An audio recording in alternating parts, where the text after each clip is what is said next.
Welcome to Fairy Tales 1. I'm so glad you're here. Hello, little adventurers and curious minds. Are you settled and cozy and ready for a brand new tale? Fantastic! The story I have for you today is called Elara and the Whispering Aurora. Once in a land where the sun dipped below the horizon for months at a time, and the snow fell like soft white feathers, lived a girl named Elara. Her village, nestled between towering ancient pines, was a place of quiet strength and warm hearths. Elara, however, possessed a spirit as bright as any summer's day, even in the long winter nights. She had eyes the color of a clear starlit sky and hair like spun moonlight. While others huddled indoors, Elara would often be found at the edge of the village, gazing up at the vast dark canvas above, waiting. She wasn't waiting for stars, though they were beautiful. She was waiting for the aurora, the shimmering dancing lights that painted the northern sky with impossible colors. Her grandmother, a woman as wise as the old trees, had told Elara stories of the aurora. She said it wasn't just light, but the breath of the great sky, serpent, a magnificent creature that soared through the heavens, its scales made of pure magic. And her grandmother had whispered the aurora could sometimes carry messages, if you listened very, very carefully.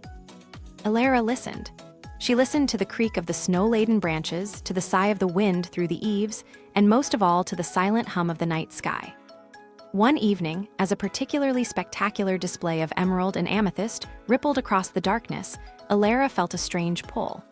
It was a gentle tug, like a silken thread being drawn from her heart towards the northern horizon.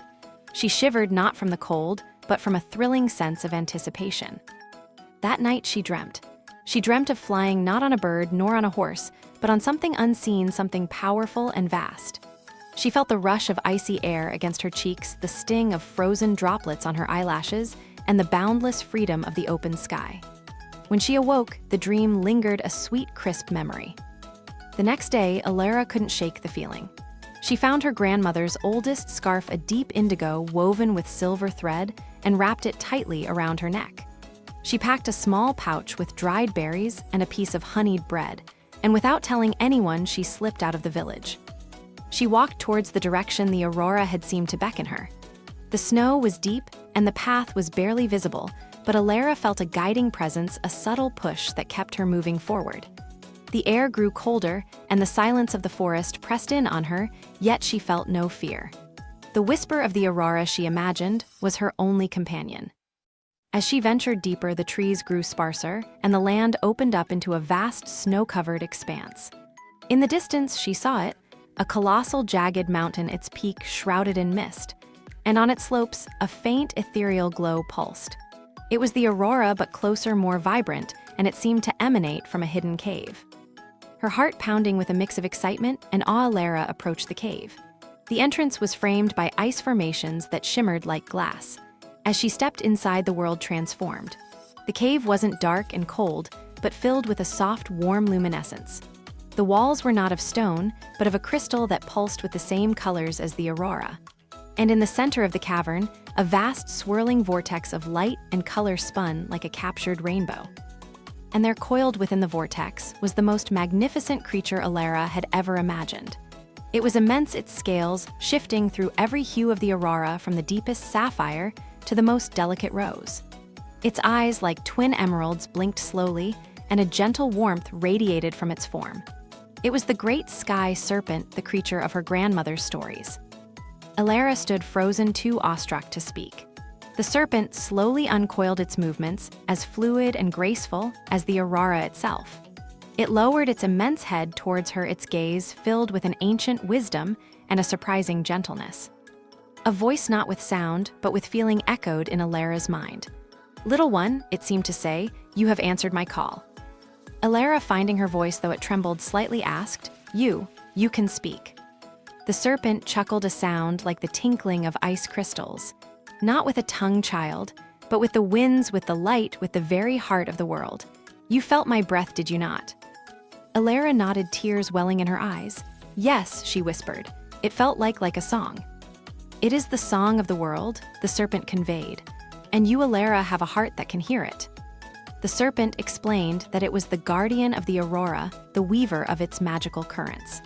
It had sensed Alara's pure spirit, her deep connection to the natural world, and her yearning to understand the mysteries of the sky. It had called to her not with a voice, but with the subtle vibrations of the aurora itself, a message woven into the very fabric of the night. The world is changing, the serpent continued. The balance is shifting. The whispers of the wind carry warnings, and the colors of the aurora grow fainter in some places. There are those who seek to silence the song of the world to dim its light. I need a listener, a bridge between my world and yours. Someone who can carry the whispers, who can remember the colors. Alara felt a profound sense of responsibility settle upon her. But I am just a girl, she said, feeling small against the serpent's immensity. You are Alara, the serpent replied, its voice resonating with gentle strength. And that is more than enough. You have courage. You have a spirit that embraces the light. I will teach you to understand the language of the sky, to feel the currents of the wind, and to interpret the messages carried by the aurora. And so Alara began her apprenticeship. For many days and nights, she stayed in the Aurora Cave learning from the great sky serpent. It showed her how to interpret the different patterns of the lights, each a word, a phrase, a story. It taught her to feel the subtle shifts in the wind, how it carried seeds of change, or the scent of distant lands. It showed her how to listen to the earth beneath her feet, how it pulsed with ancient energy. She learned that the aurora wasn't just a beautiful phenomenon, but a living entity, a network of energy that connected all things. She learned that, when the aurora dimmed, it meant that the world's natural harmony was out of tune. She saw visions of forests wilting, of rivers running dry, of creatures losing their homes, all because the whispers of the world were being ignored. One evening, the serpent conveyed a particularly urgent message. The great frost bloom, which blossoms only once a century in the frozen heart of the Whispering Peaks, is wilting. Its magic is the source of many of the winter's gentlest winds, and its fading will bring a long, harsh frost to the lands beyond the pines. The whispers of the mountain are weak. They need your voice, Alara. Alara knew what she had to do. The journey to the Whispering Peaks was perilous, a place of treacherous ice and biting winds. But she had learned from the best. The serpent gifted her a single shimmering scale, no bigger than her thumb, that pulsed with its own gentle light. This will guide you, it said, and it will remind you that you are never truly alone. With the scale tucked safely into her pouch, Alara set off. She traveled through the vast, silent wilderness, guided by the aurora's glow and the serpent's scale. The winds were indeed harsh, tearing at her clothes and biting at her skin. But Alara remembered the serpent's teachings. She listened to the wind not as an enemy, but as a messenger. She learned to find shelter in the lee of the ice-covered rocks, to move with the rhythm of the blizzards, not against them. She reached the Whispering Peaks, a stark white landscape where the very air seemed to crackle with cold. The mountains loomed impossibly tall, their faces etched with ancient stories. Following the faintest, most desperate whisper, Alara climbed. The climb was arduous, her fingers numb, her breath misting in the frigid air. Finally, she found it. In a sheltered, icy hollow, a single fragile flower bloomed. Its petals were like delicate frost, and it pulsed with a faint, wavering light. But it was wilting, its colors fading. Around it, the air was heavy with sadness, the whispers of the mountain choked and weak. Alara knelt beside the frost bloom. She held the serpent's scale in her hand, and she closed her eyes. She thought of the great sky serpent, of its boundless strength and its gentle heart. She thought of the aurora, of the vibrant colors and the songs it carried. She opened her mind and her heart, and she began to whisper back to the mountain. She spoke of the beauty she had seen, of the warmth of her village hearth, of the joy of the children's laughter. She spoke of the importance of balance, of the interconnectedness of all living things. She poured all her hope, all her love for the natural world into her whispers. She spoke to the frost bloom, telling it that it was not forgotten, that its magic was cherished, and that its song would be heard. As she spoke, something extraordinary happened. The serpent's scale began to glow brighter, its light a beacon in the dim hollow. The frost bloom responded. Its wilting petals seemed to unfurl slightly, and a faint new color, a soft silver blue, appeared at their tips. The whispers of the mountain, once faint, grew stronger, clearer, filled with gratitude. Alara continued to whisper, her voice growing steadier, more confident. She felt the magic of the serpent flowing through her, lending strength to her words. The aurora, visible even in the daytime sky as a faint shimmer, seemed to pulse in response. And then a new wind began to blow.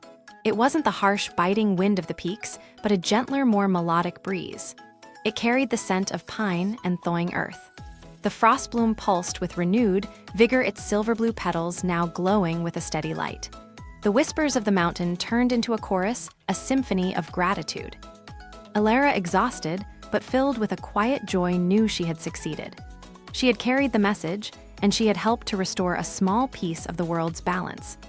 The great sky serpent met her as she returned, not in the cave, but soaring through the evening sky above her village. Its form was a breathtaking spectacle, its scales shimmering with all the colors of the aurora. It dipped its head in a gesture of profound acknowledgement.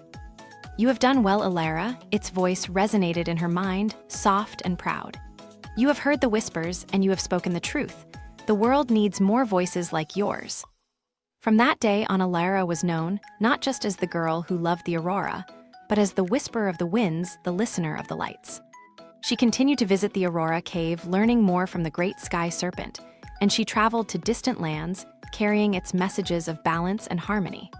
She taught others to listen to the subtle whispers of the world, to feel the rhythm of the seasons, and to appreciate the magic that exists all around them if only they would open their hearts to hear it. And every winter, when the aurora danced across the sky, Alara would look up, a knowing smile on her face, for she knew that the song of the world was a melody that would never truly fade. And with that, our adventure ends. If this story of Alara and her journey with the aurora sparked your imagination, a like would be wonderful, as it lets us know you enjoyed our journey. Subscribing ensures you'll never miss our next tale, and perhaps you'd like to share this story with a friend who also loves a good adventure. We love hearing from you, so tell us in the comments what your favorite part of Alara's story was.